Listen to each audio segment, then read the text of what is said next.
السلام کی بھی وصیتیں اسی طرح سے تھیں یا حضور علیہ السلام کے وصیت فرمانے کا انداز مختلف رہا؟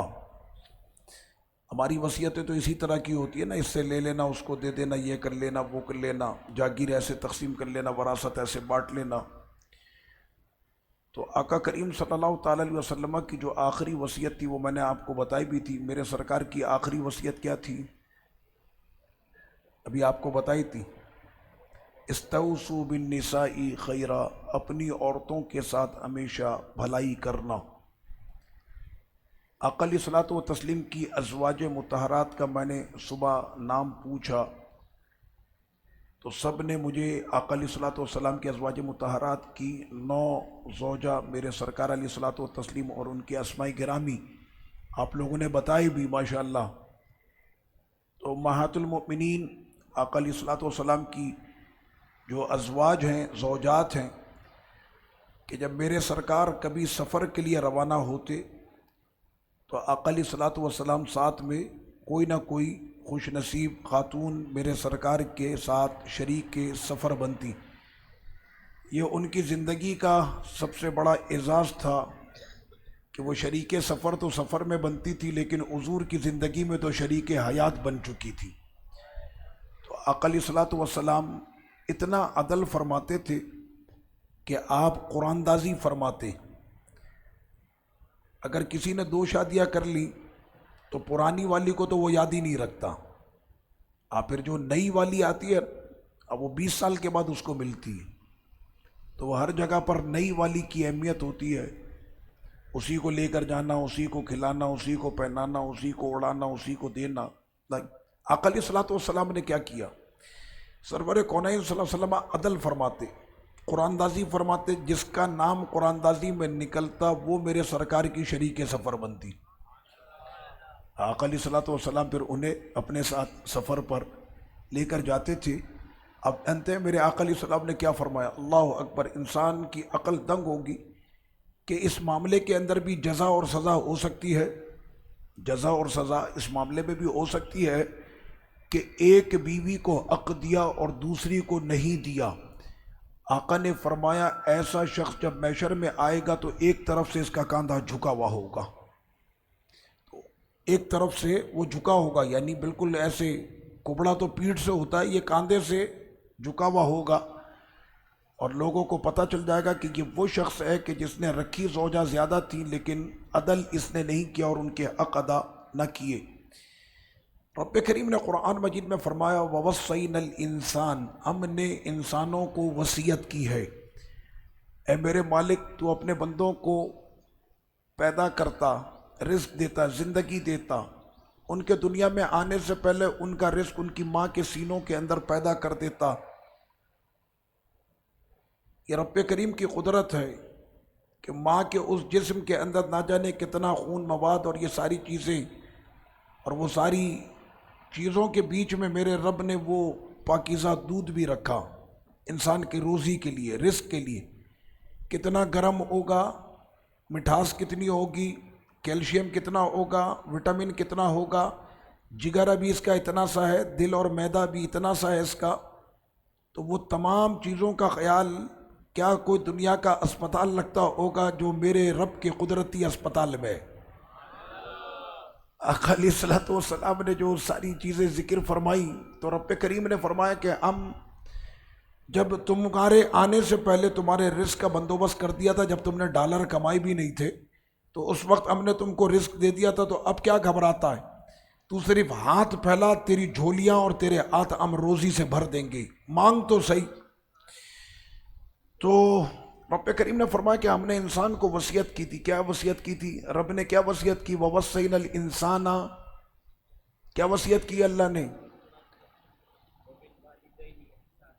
اپنے والدین کے ساتھ اس نے سلوک کرنا۔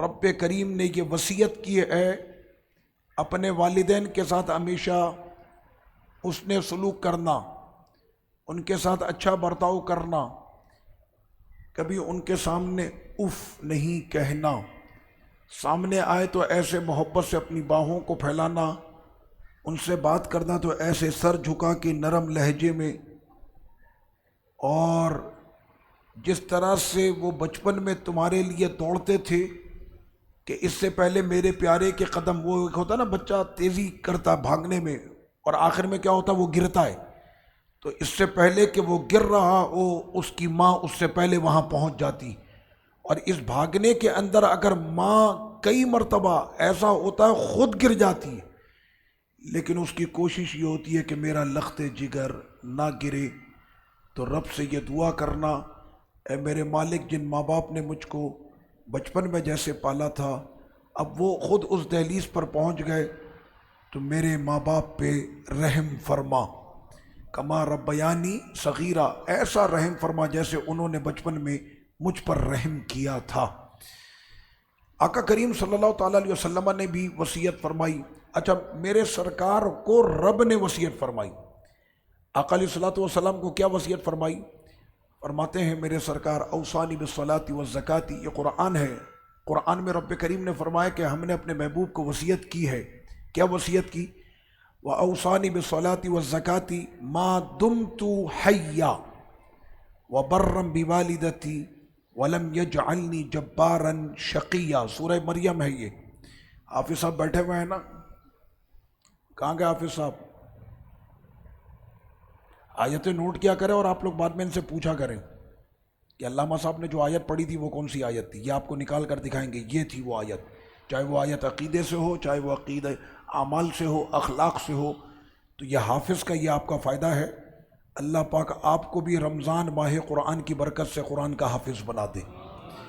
شوق پیدا کر لو، مشکل کچھ نہیں ہے، مزاج بنا کر 6 مہینے اگر آپ نے محنت کر لی، یہ 30 پارے آپ کے سینے میں اتر جائیں گے، یہ میں آپ کو بتا رہا ہوں۔ شوق ہونا چاہیے، شوق، کسی بھی کام کا شوق ہونا چاہیے۔ تو اب یہاں پر مسئلہ کیا ہوا کہ رب کریم نے اپنے محبوب کو کیا وصیت فرمائی؟ نماز کی، زکوٰۃ کی، فرمایا اوصانی، اس کا مطلب ہوتا ہے مجھے وصیت کی میرے خدا نے نماز کی اور زکوٰۃ کی جب تک میں زندہ ہوں، مجھے نماز بھی پڑھنی اور مجھے زکوٰۃ بھی دینی ہے۔ اور انسانوں کو رب نے کیا وصیت فرمائی کہ وہ اپنے والدین کے ساتھ حسن سلوک کریں۔ کیا مطلب؟ کہ جو کام اللہ وصیت کرے تو وہ سب سے اہم کام ہے، ماں باپ کے ساتھ حسن سلوک کرنا پڑے گا اور نماز اور زکوٰۃ ادا کرنی پڑے گی۔ آقا کریم صلی اللہ تعالیٰ علیہ وسلم کے پاس ایک شخص آیا، صحابہ اکرام علیہم الرضوان آتے تھے، وہ خوش نصیب جماعت کہ جو وصیت بھی لیتے تھے تو میرے سرکار سے۔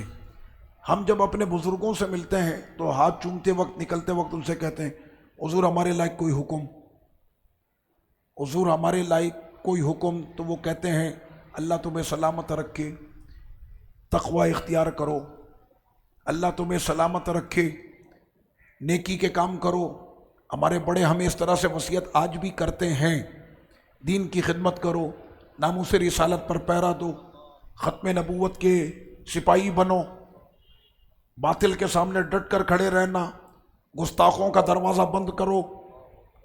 تو اس طرح کی نصیحتیں ہمارے بزرگ کرتے ہیں۔ آقا علیہ الصلوۃ والسلام کی بارگاہ میں صحابی اور صحابہ آتے تھے اور کہتے تھے اوصینی یا رسول اللہ، سرکار ہمیں وصیت کیجئے۔ آج میں آپ کو اپنے نبی کی وصیتیں بتا رہا ہوں۔ ہمارے یہاں تو کوئی دنیا کا ترقی یافتہ انسان ہو نا تو لوگ بیٹھ کر کہتے ہیں جناب فلاں صاحب انہوں نے بلب ایجاد کیا تھا، فلاں نے لائٹ ایجاد کی تھی۔ آج ہم ان صاحب کی بات کریں گے جنہوں نے سب سے پہلے چاند پر پہنچے تھے، انہوں نے قوم کو کیا میسج دیا ہے۔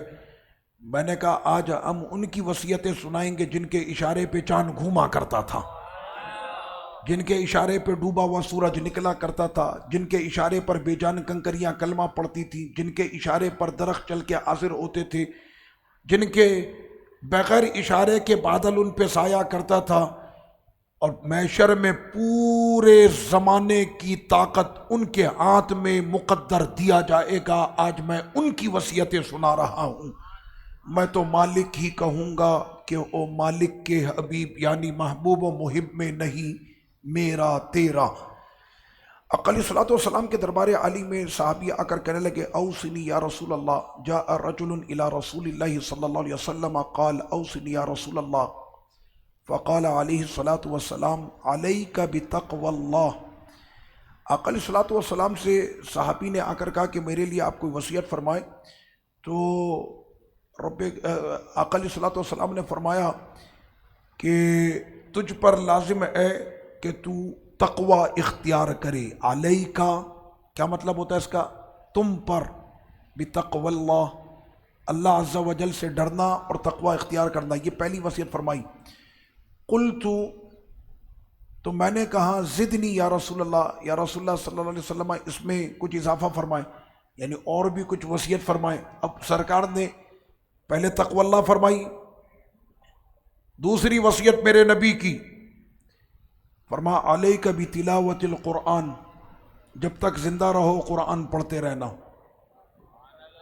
میں اسی لیے کہتا ہوں کہ عوام تو پڑھے، اور عوام تو تب پڑھے گی جب علماء قرآن پڑھیں گے، جب پیران عظام قرآن پڑھیں گے. رمضان میں مجھے بڑی حیرت ہوتی ہے، وہ کچھ 4 بجے سے پرنٹ میڈیا کے اوپر افطار ٹرانسمیشن شروع ہو جاتی ہے.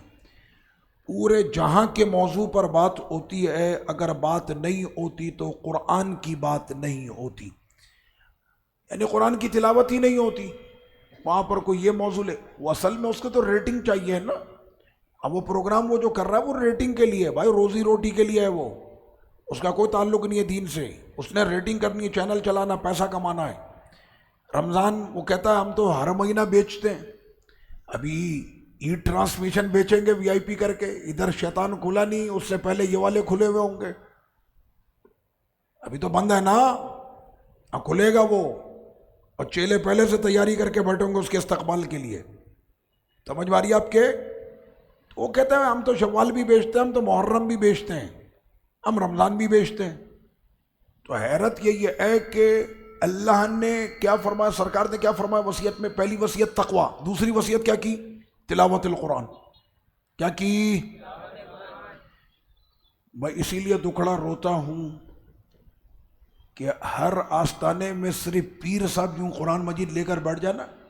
پوری دنیا میں مجھے جو دیکھ رہے ہیں، سن رہے ہیں میرے مریدین، آج پیر صاحب نے قرآن کھول لیا. اب رمضان کے 30 دن کوئی بات نہیں ہوگی، صرف قرآن کی بات ہوگی. یا تو تلاوت قرآن ہوگا یا پھر درس قرآن ہوگا، بس صرف 30 دن قرآن ہی قرآن ہوگا. ہم نے الحمدللہ کوشش کی کہ رات بھی قرآن، صبح بھی قرآن. یہ ابھی آپ جب آئے نا اللہ کے مہمان، تو ہم نے اس کا نام درس تربیت کیا ہے، ورنہ اس سے پہلے ہمارا تھا فجر میں درس، اس کا نام تھا اعجاز قرآن. اعجاز قرآن پر ہم درس رکھتے تھے. میں نے کہا رمضان میں بات ہوگی صرف قرآن کی. علماء اگر چاہیں تو آج بھی پورے جہاں کے مسلمانوں میں قرآن کا عشق بیدار کر سکتے ہیں، لیکن ہر طرف سے آواز اٹھنا شروع ہو جائے قرآن قرآن قرآن قرآن قرآن قرآن قرآن، تو پھر آپ دیکھیے گا قرآنی انقلاب آئے گا. ہمارے یہاں صرف 2 منٹ کی محفل میں تلاوت ہوتی ہے، اس کے بعد 5 گھنٹے اردو میں نعتیں ہوتی ہیں، پھر کوئی قرآن نہیں آتا. ٹرانسمیشن ہو فجر کی کہ سحری کی، 1 منٹ کی قاری صاحب نے تلاوت کی، اس کے بعد قاری صاحب چھٹی کرو. اس کے بعد وہ ادھر کا مذاق، ادھر کی کامیڈی، ادھر کا مسئلہ، ادھر کا روڑا. اور پبلک کو اس سے بھی کوئی غرض نہیں ہوتی. پبلک آئی ہوتی ہے اسکوٹر کس کو ملے گی، چاندی کے سکے کس کو ملیں گے، سونے کے تمغے کس کو ملیں گے، وہ سارے وہاں بیٹھے ہوتے ہیں. عین مبارک گھڑی افطار کی کہ جب رب اپنے بندوں پر فرشتوں کے سامنے فخر کرے، اپنے بندوں پر فخر کرے فرشتوں کے سامنے. لگا بھی دیکھ عمرے کا ٹکٹ کس کو مل رہا ہے، جس کو مل گیا عمرے کا ٹکٹ. اچھا، وہ کیمرہ مین بھی بڑا ہوشیار ہوتا ہے، جو عورت سب سے زیادہ ڈنٹنگ پنٹنگ کر کے آئی ہوتی ہے نا، اسی کو بار بار فوکس کرتا ہے، کہتا اپنا روزہ برباد کرو. سمجھ رہے ہیں آپ؟ یہ ہو گئے مسئلے، یہ اندر کے فتنے ہیں جو اب تو قوم یہ سمجھتی ہے جناب یہ مسئلہ بھی کوئی نہیں ہے. وہ بیٹھا ہوا ہے تسبیح میں یاد کر رہا ہے اللہ اللہ اللہ اللہ سبحان اللہ سبحان اللہ سبحان اللہ. اب وہ سامنے کوئی مکھڑا آ گیا نا، اب اس کو دیکھ کے بھی کہہ رہا ہے سبحان اللہ سبحان اللہ. ہنسنے کی بات نہیں، یہ رونے کا مقام ہے. یہ رونے کا مقام ہے کہ اس مبارک گھڑی میں کہ جہاں پر رب بندے کو یاد کر رہا ہے فرشتوں سے، یہ رہے میرے پیارے، یہ دیکھو ان کے پاس کھانے پینے کا سب کچھ موجود ہے لیکن نہ کھاتے ہیں نہ پیتے ہیں. وہ فرشتوں تم کہتے تھے یہ زمین میں فساد کریں گے، یہ دیکھو یہ فساد نہیں کر رہے، یہ میری رضا کے خاطر صبح سے کچھ نہیں کھایا ہے، اور جب تک میرا حکم نہیں ہوگا یہ کھائیں گے بھی نہیں. اس مبارک گھڑی کے اندر آپ کو لگا دیا رمضان ٹرانسمیشن. سمجھ میں آ رہی ہے آپ کے؟ ابھی تو اللہ تعالیٰ رحم فرمائے، فتنوں کے اور کتنے دروازے کھلنے ہیں. تو آقا علیہ الصلوۃ والسلام نے کیا فرمایا؟ دوسری وصیت کیا فرمائی؟ علیک بتلاوت القرآن، کہ تم پر لازم ہے کہ تلاوت قرآن کرنا. پھر اس لیے فرمایا فَإِنَّهُ نُورٌ لَكَ فِي الْأَرْضِ وَالسَّمَاءِ، جب تم قرآن کی تلاوت کرو گے تو اللہ تمہارے لیے زمینوں سے لے کر آسمانوں تک نور ہی نور رکھ دے گا. یہ آقا علیہ الصلوۃ والسلام کی 3 وصیتیں تھیں. سرور کونین صلی اللہ علیہ وسلم سے سب سے زیادہ عشق کس صحابی نے کیا؟ کس نے کیا؟ سیدنا ابو بکر صدیق رضی اللہ عنہ نے کیا. سب کو پتا ہے تو پھر گھبراتے کیوں ہیں؟ ببانگ توہل کہا کریں کہ تمام عاشقوں کا مرشد صدیق اکبر ہے رضی اللہ عنہ. سب سے زیادہ حدیثوں کو روایت کس نے کیا؟ سیدنا ابو ہریرہ رضی اللہ عنہ نے. ان کو یہ طاقت کس نے دی تھی سب سے زیادہ حدیثیں روایت کرنے کی؟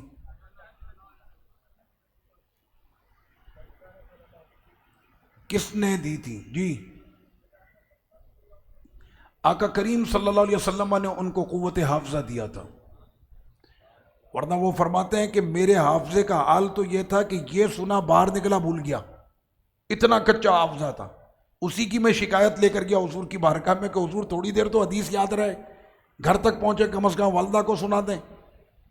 سیدنا ابو ہریرہ رضی اللہ عنہ کی والدہ میرے سرکار کی دعا سے ایمان لائی تھی. تو گھر جا کے والدہ کو آپ کا فرمان تو سنا ہے، وہاں تک پہنچتا نہیں بھول جاتا ہوں. میرے آقا نے فرمایا بچھاؤ اپنی چادر. بچھائی انہوں نے چادر، سرکار نے ایسے مٹھی کو بند کیا ڈال دیا، کہنا اٹھاؤ اس چادر کو، اس میں تو کچھ بھی نہیں ہے. یہ تم نے عبداللہ شاہ غازی جاتے وہاں کچھ بھی نہیں ہے، کیا ہے وہاں پہ؟ سمجھ میں آ رہی ہے؟ صرف میں نے ایک مثال دی سمجھانے کے لیے. نبی کا معجزہ ہوتا ہے، ولی کی کرامت ہوتی ہے. آقا علیہ السلام نے فرمایا اٹھاؤ چادر لگاؤ سینے سے. وہ صحابی تھے، وہابی نہیں تھے. انہوں نے اٹھائی چادر لگایا سینے سے. کیوں؟ ان کو یہ پتا ہے نا کہ حضور نے یوں جو کیا ہے اس میں سارے جہاں ڈال دیا حضور نے. کہنے لگاؤ سینے سے. کہنے ایسے سینے سے لگایا، بس وہ لگانے کی دیر ہے. وہ دن آج کا دن میں کوئی بات بھولا ہی نہیں جو میں نے اپنے نبی سے سنی. سب سے زیادہ حدیثوں کی راوی وہی ہیں، بلکہ یوں کہے کہ حضور نے اس دن اپنا پریس تیار کر دیا تھا. بھائی پریس میں تو کتابیں چھپتی ہیں نا، حضور نے سینے پر ابو ہریرہ کی حدیثیں چھاپ دی ساری. یہ میرے سرکار کا مدنی پریس تھا. کون سی حدیث چاہیے ابو ہریرہ آپ کو سنائے گا رضی اللہ عنہ. اچھا یہ بتائیں کہ سب سے زیادہ حضور سے وصیتیں کس نے حاصل کی؟ ایک صحابی ہیں جنہوں نے سب سے زیادہ آقا کی وصیتوں کو سنا بھی، لیا بھی، جمع بھی کیا. یہ ان کا احسان ہے. اللہ ان کے مزار پر کروڑا کروڑ رحمت و رضوان کے پھول برسائے. صحابی ہیں جنہوں نے سب سے زیادہ وصیتوں کو لیا بھی، سنا بھی، لکھا بھی، جمع بھی کیا. کون؟ نہیں کسی کو پتا ہے؟ نہیں تو میں بتاتا ہوں. حضرت سیدنا ابو ذر غفاری رضی اللہ عنہ. سیدنا ابو ذر غفاری رضی اللہ عنہ نے سب سے زیادہ حدیثیں حضور سے پوچھ کر، کہہ کر سنی، سنا، یاد رکھا، جمع کیا، آپ کو پیش کیا. آپ کہیں کہ اللہ ان کے مزار پر رحمتوں کی بارش فرمائے. اگر وہ ان وصیتوں کو جمع کر کے نہ دیتے تو پھر ہمیں آقا کی وصیتیں کون عطا کرتا؟ آقا علیہ الصلوۃ والتسلیم نے ایک مرتبہ ایک ساتھ 7 وصیتیں فرمائیں حضرت ابو ذر غفاری رضی اللہ عنہ کو. توجہ کریں، 7 وصیتیں. میرے سرکار کے جتنے بھی لفظ ہوتے ہیں ان کو کہا جاتا ہے گولڈن ورڈز. وہ کون سے لفظ ہیں؟ سنہرے، جس کو ہم کہتے ہیں اپنی زبان میں اقوال زریں. دو لفظوں میں پورا دریا بند کر دیا، دو لفظوں میں۔ آقا علیہ الصلوۃ والسلام نے فرمایا وصایا سبا قاصلی ابی ذر رضی اللہ عنہ قال امرنی خلیلی بسبع، سیدنا ابو ذر غفاری نے رسول اللہ صلی اللہ علیہ وسلم علیہ کا خلیلی، مجھ کو حکم دیا میرے خلیل نے 7 چیزوں کا، 7 چیزوں کی وصیت فرمائی۔ کس نے؟ خلیلی۔ خلیلی سے مراد آقا علیہ الصلوۃ والسلام ہیں۔ امرنی بحب المساکین والدنو منہم، میں مسکینوں سے محبت کروں اور ہمیشہ مسکینوں کے قریب رہوں۔ مسکین وہ شخص ہے کہ جس کے پاس ایک وقت کی روٹی کھانے کے بعد اگلے وقت کی روٹی نہ ہو، وہ مسکین ہے۔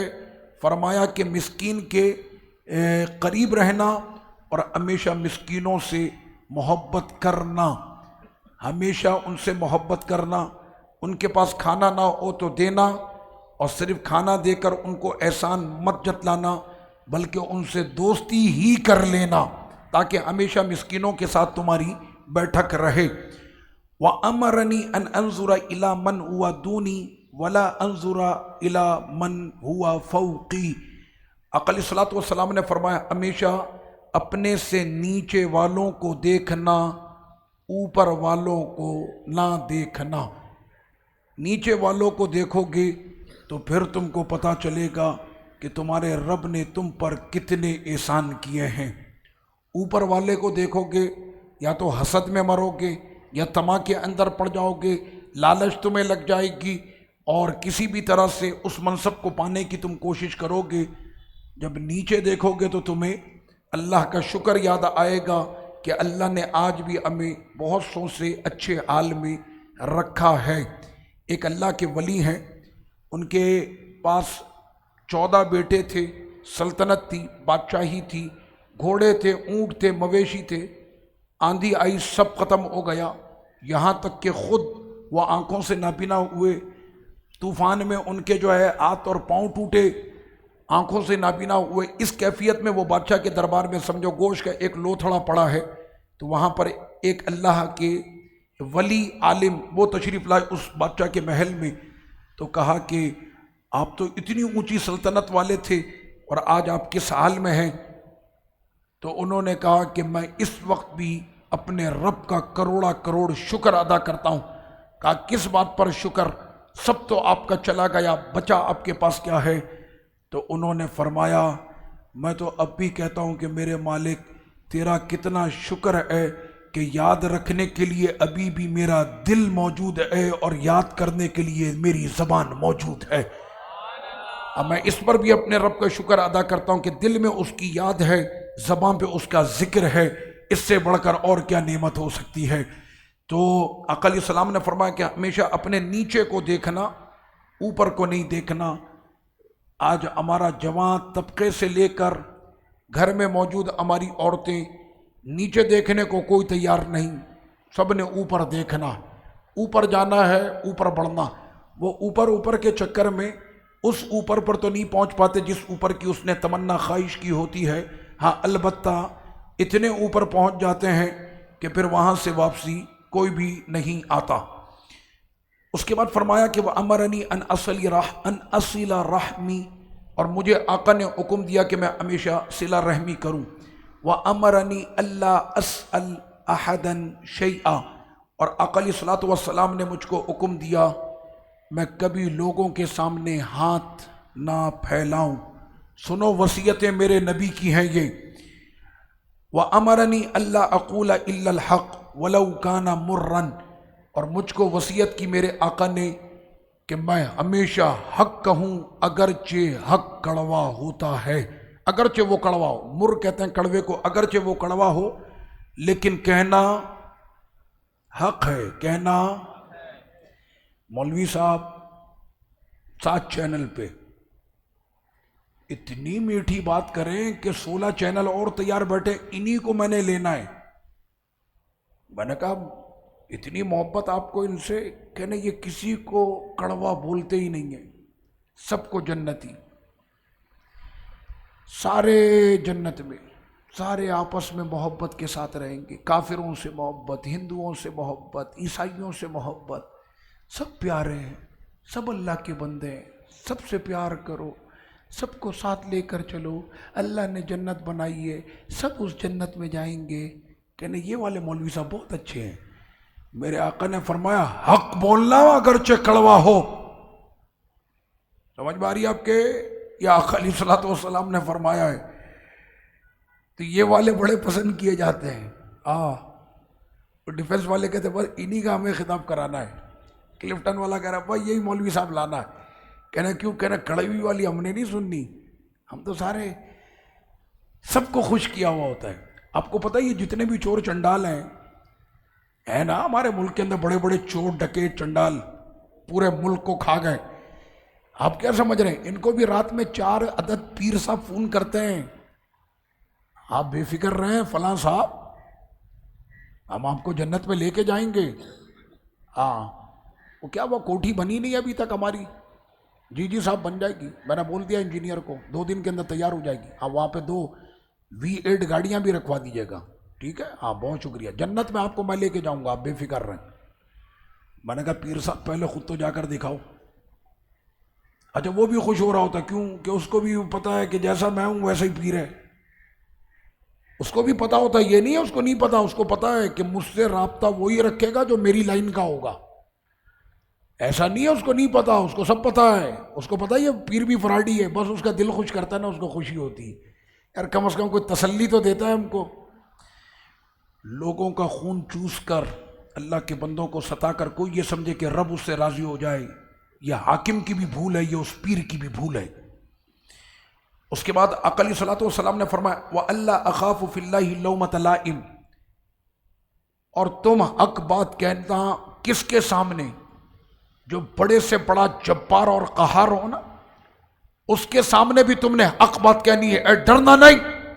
یہ کس نے فرمایا؟ میرے سرکار نے۔ لومۃ لائم، حد درجے کا لئیم انسان ہو نا، یعنی مزاج میں حد درجے کا شدید اور سخت ہو، اور تمہیں اس سے ڈر ہو کہ یہ شاید تم کو نقصان بھی پہنچائے گا، لیکن اس کے باوجود بھی حق کہنا، ڈرنا نہیں۔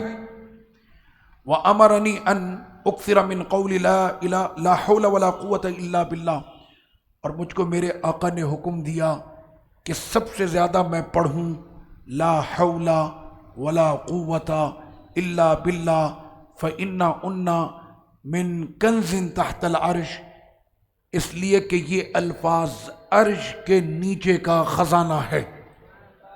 عرش ہے عرش الہی، اس کے نیچے کا جو خزانہ ہے وہ کیا ہے؟ لا حول ولا قوت الا باللہ۔ میرے آقا نے فرمایا سب سے زیادہ اگر تمہیں ورد پڑھنا ہے تو لا حول ولا قوت الا باللہ کا ورد پڑھنا۔ اب لیجئے، یہ تو ہو گئی 7 وصیتیں، یاد ہو گئی 7 وصیتیں، یہ میں نے یہاں پر کر دی، ریکارڈ بھی ہو چکی ہیں، بعد میں بھی اگر کوئی ان 7 وصیتوں کو سن کر ان کو یاد کر کے عمل کرنے کی کوشش کرے، صرف نیت کر لو انشاءاللہ اللہ توفیق دے دے گا۔ صرف نیت کر لو کہ انشاءاللہ میں اپنے آقا کی ان وصیتوں پہ مرتے دم تک عمل کروں گا، تو اللہ توفیق بھی عطا کر دے گا۔ اعمال کا دار و مدار نیتوں پر ہوتا۔ ان ابی ذر رضی اللہ عنہ ان رسول اللہ صلی اللہ علیہ وسلم اوصى بزور القبور وتذکر بالآخرہ، آقا کریم صلی اللہ علیہ وسلم نے ارشاد فرمایا، اب یہ دوسری وصیت آ رہی ہے، آقا علیہ الصلوۃ والسلام نے فرمایا سیدنا ابو ذر غفاری رضی اللہ عنہ سے، قبروں کی زیارت کیا کرو کیونکہ یہ قبریں تم کو آخرت یاد دلائیں گی۔ قبروں کی زیارت کیا کرو، قبرستان جایا کرو۔ اگر کسی کے والد کا انتقال ہو گیا یا کسی کی والدہ کا، سب سے بہترین دن جمعے کا دن، نماز جمعے کے بعد قبرستان جائیں اور ان کی قبروں پر حاضری دیں، اور یاد کریں کہ یہ میرا باپ جو بڑی شفقت کرتا تھا مجھ پر، عید آنے سے پہلے باپ کو یہ فکر ہوتی تھی کہ میرا کپڑا بنے نہ بنے، میرا جوڑا ہو نہ ہو، میری چپل ہو نہ ہو، لیکن میں اپنے پیارے کو ضرور جوڑا بھی پہناؤں گا اور اسی کے میچ کی چپل بھی پہناؤں گا۔ کبھی مارکیٹ میں آپ نے دیکھا ہے، نوٹ کیا کریں، وہ چھوٹے بچے ہوتے ہیں نا، اب وہ شرارت کر رہے ہیں، کبھی یوں ادھر ہاتھ کبھی ادھر کھلونا پکڑ لیں، اور ماں ایسے رکھ کے اس کو دیکھ رہی ہوتی ہے کہ یہ رنگ میرے بچے پہ کھل رہا ہے کہ نہیں. اس بچے کو نہیں پتا، لیکن اس ماں سے پوچھو کہ وہ تو اس ٹائم پر بھی ادھر سے ادھر ہاتھ ہلا رہا ہوتا، پاؤں چلا رہا ہوتا ہے، لیکن ماں ایسے رکھ کے دیکھ رہی ہوتی ہے کہ یہ کپڑا اس پر پیارا لگ رہا ہے کہ نہیں. اور جو کپڑا اس پر خوبصورت لگے تو پھر اسی میچ کا پھر وہ جوتا یا چپل جو بھی وہ اس کے لیے خریدتی ہے. لیکن یہی بچہ جب بڑا ہو جائے تو کیا کبھی اس کو یہ بھی خیال آیا کہ میں بھی آج اپنی ماں کو لے کر جاؤں کسی دکان پر، جس طرح سے اس ماں نے میرے بچپن میں وہ جوڑا میرے لیے خریدا تھا جو میرے رنگ اور میری ذات پر خوبصورت لگ رہا تھا، آج میں اپنی ماں کے لیے وہ جوڑا خریدوں گا جو میری ماں پہ خوبصورت لگ رہا ہوگا. اولاد نے کبھی اس طرح سے سوچا ہے جس طرح سے ماں نے اس اولاد کو محبت دی. تو قبروں کی زیارت کرو، یہ تمہیں آخرت یاد دلائیں گی. وَغْسِلِ الْمَوْتَى، مردوں کو نہلایا کرو. مردوں کو، یہ وصیت ہے میرے سرکار کی، مردوں کو غسل دیا کرو. بِأَنَّ مُعَالَجَةٍ جَسَدٍ خَاوٍ، جن کے دل اللہ کی یاد سے غافل ہو چکے ہوں وہ مردوں کو نہلائیں. انشاءاللہ اس مردے کو غسل دینے کی برکت سے اس کو ایسی نصیحت ملے گی کہ پھر کبھی اس کا دل رب سے غافل نہیں ہوگا. کیسا علاج ہے، کیسی وصیت ہے. فرمایا مردے کو غسل دیں. تو مردے کو غسل دیں گے تو اس سے آپ کے دل کی جو ہے وہ سختی دور ہوگی. فرمایا موعظۃ بلیغہ، سارے جہاں کے خطاب ایک طرف، مردے کو ایک مرتبہ غسل دے دو تمہارے 1,00,000 خطاب سننے سے بھی بہتر ہے. ایک مرتبہ مردے کو غسل، پھر دیکھو دل کیسا ہلتا ہے. موعظۃ بلیغہ، سب سے بڑا واعظ مردے کو غسل دینا ہے. پھر کیا فرمایا، اوصانی بالاخلاص فی السر والعلانیہ، اور آقا علیہ السلام نے مجھ کو حکم فرمایا کہ میں اخلاص کے ساتھ ہمیشہ کام کروں، چاہے اعلانی طور پہ کروں چاہے پوشیدہ طور پر کروں. والعدل فی الرضا والغضب، انصاف کا دامن کبھی میرے ہاتھ سے نہ جائے، چاہے میں خوشی میں فیصلہ کروں چاہے میں غصے میں کروں، فیصلہ انصاف کے ساتھ ہونا چاہیے. کسی کے ساتھ بھی کریں، اولاد کے ساتھ، ماں باپ کے ساتھ، معاشرے کے ساتھ، قوم کے ساتھ، خاندان کے ساتھ، تو دونوں وقت میں خوشی میں اور غصے میں فیصلہ کیسے ہوگا؟ انصاف کے ساتھ. والقصد فی الغنى والفقر، ہمیشہ اپنے آپ کو میانہ روی لے کر چلنا، اعتدال، درمیانہ، نہ کبھی حد سے زیادہ خرچ کرنا نہ حد سے زیادہ بخیل ہونا، میانہ روی کو اختیار کرنا. غنی ہو گئے تو اس کا مطلب یہ نہیں کہ پھر تمہاری راتیں دبئی میں اور تمہاری راتیں تھائی لینڈ کے اندر گزر رہی ہیں.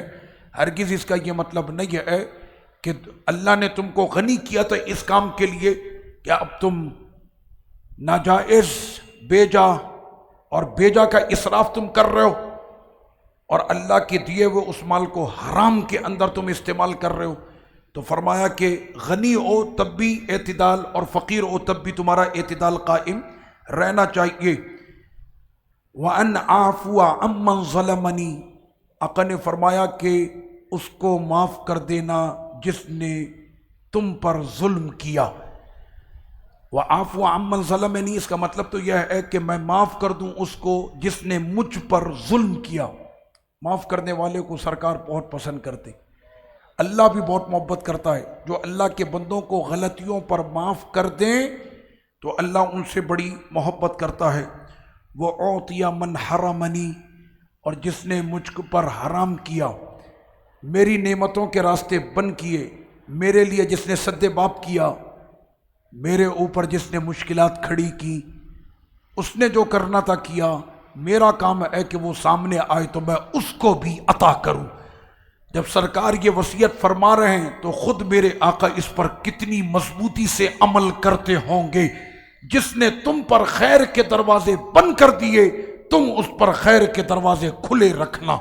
یہ میرے آقا کا فرمان ہے.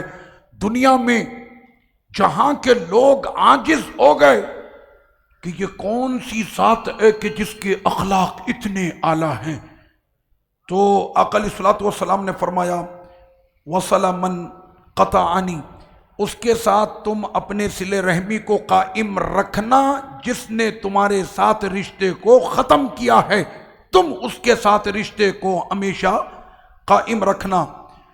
وَأَن يَكُونَ صُمْتِي فِكْرًا، بڑی کام کی بات میرے آقا فرما رہے ہیں، تمہارا خاموش رہنا ایسا نہیں کہ خاموش بیٹھا ہوا ہے اور خاموش بیٹھ کر فالتو کی باتیں سوچ رہا ہے، فرمایا نہیں، خاموش بیٹھو تو رب کی قدرت کے بارے میں سوچنا، تمہاری خاموشی رب کی تفکیر میں رہے، رب کی فکر میں۔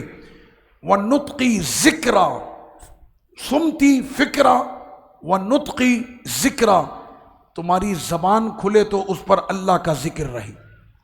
اور آخر میں فرمایا وَنَظَرِي عِبْرًا، اور جب تم اس جہاں کو اپنی آنکھوں سے دیکھو تو پورا جہاں تمہارے لیے عبرت ہو، کہ جو بڑے بڑے محلوں کے اندر رہنے والے تھے آج ان کی قبروں پر کوئی پانی ڈالنے والا بھی نہیں ہے۔ یہ دنیا کو تم دیکھنا تو ان نظروں سے دیکھنا کہ یہ دنیا تمہارے لیے عبرت بن جائے۔ کتنے پیارے 3 لفظ، خاموش رہنا تو رب کے بارے میں سوچنا، زبان کھلے تو ذکر کے ساتھ، آنکھ کھلے تو جہاں کو عبرت کی نظر سے دیکھنا۔ یہ میرے نبی کی وصیتیں ہیں۔ آپ جانتے ہیں میں یہ وصیتیں آپ کو کیوں سنا رہا ہوں؟ میرے آقا ہیں، ہمیں دیکھ بھی رہے ہیں، ہمیں سن بھی رہے ہیں، لیکن آخر میں تو ہوتا یہی ہے نا کہ جانے سے پہلے وصیتیں کی جاتی ہیں۔ ہمارے باپ دادا، ہمارے اجداد نے ہمارے بڑوں کو وصیتیں کی، جب ہمارا جانے کا وقت ہوگا تو ہم اپنی اولادوں کو وصیت کریں گے۔ اب ہمارے رمضان کی اس مبارک محفل کے جانے کا وقت قریب ہو چکا ہے، اس لیے میں آج آپ کو اپنے نبی کی وصیتیں سنا رہا ہوں کہ اب ہماری یہ محفلیں اپنے اختتام کو پہنچ رہی ہے۔ رب کریم ہماری ان محفلوں کو قبول فرمائے۔ حضرت سیدنا عن العباس رضی اللہ عنہ قلت یا رسول اللہ، آقا علیہ الصلوۃ والسلام کے چچا عباس کہتے ہیں میں نے سرور کونین صلی اللہ علیہ وسلم کی بارگاہ میں عرض کی یا رسول اللہ علمنی شیئا، آقا مجھ کو کچھ سکھائیے۔ یہاں پر بھتیجے چچا کا رشتہ نہیں، جب ہم نے نبی کا کلمہ پڑھ لیا تو وہ میرے آقا ہیں، میں ان کا غلام ہوں۔ علمنی شیئا، میرے آقا مجھ کو کچھ سکھائیے۔ آقا علیہ الصلوۃ والسلام نے فرمایا، اب سنیں سرکار کیا فرما رہے ہیں، اسأل اللہ عز وجل فقال لی، کہ ہمیشہ رب سے مانگو، تو آقا علیہ الصلوۃ والسلام نے فرمایا میرے لیے صلی اللہ العافیہ، ہاں کہنے میں نے اللہ سے مانگا ہے۔ سیدنا عباس نے کیا کہا کہ میں ہمیشہ اللہ سے مانگتا ہوں، فرمایا کہ ہمیشہ مانگو اللہ سے، کیا مانگو؟ صلی اللہ العافیہ، اللہ سے مانگو عافیت، کیا مانگو؟ عافیت مانگو۔ اے اللہ مجھ کو عافیت دے، میری اولاد کو عافیت دے، میرے گھر والوں کو عافیت دے، میرے ماں باپ کو عافیت دے، بولو آمین۔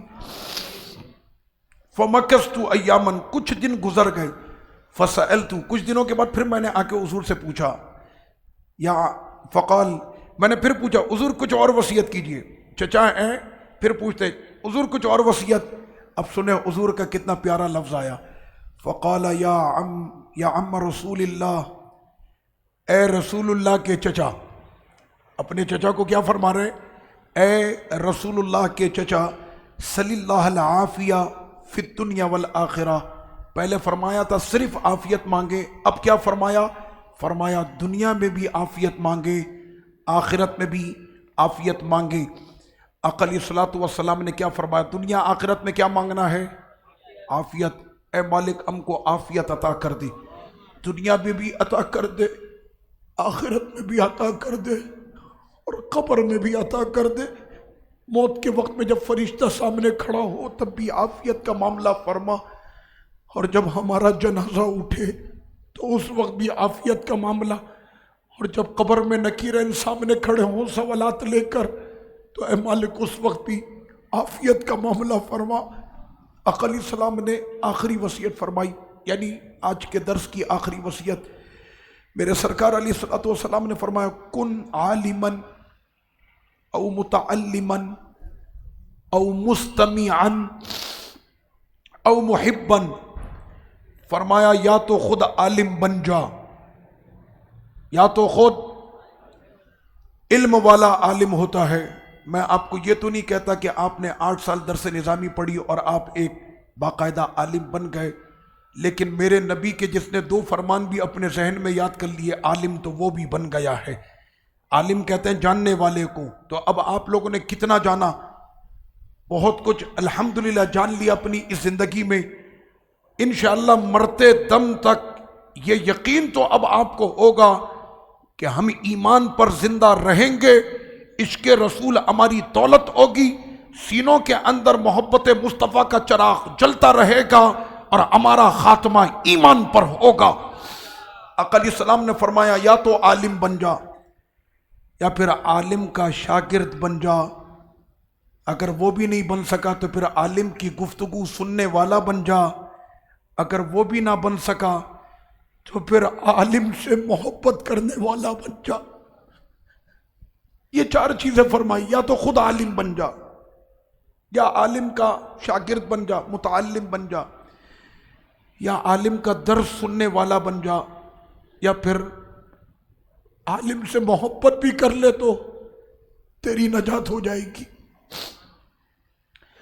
پھر فرمایا وَلَا تَكُنِ الْخَامِسَ فَتُهْلَكَ، 5واں نہیں بننا ورنہ تو ہلاک کر دیا جائے گا۔ اللہ پاک ہمیں عافیت میں رکھے، ہلاکت سے محفوظ فرمائے، ان 4 کاموں میں رکھے، 5ویں سے ہمیں محفوظ فرمائے۔ وما علیہ الا البلاغ۔ کل ہمارا درس یہ والا نہیں ہوگا، نور مسجد النور میں میری تقریر ہوتی ہے ہر اتوار کو، وہاں پر ہوتی ہے، تو آپ لوگ تو خیر اعتکاف میں ہے، آپ لوگ اپنی نشست سجائیے گا اور دعا بھی کیجیے گا کہ اللہ پاک ہمیں ایک شام اور دے دے۔ کل 29ویں شب ہے، امیدیں تو یہی ہیں کہ ایک چانس اور ایک شام اپنے آقا کے نام ہمیں ملے گی۔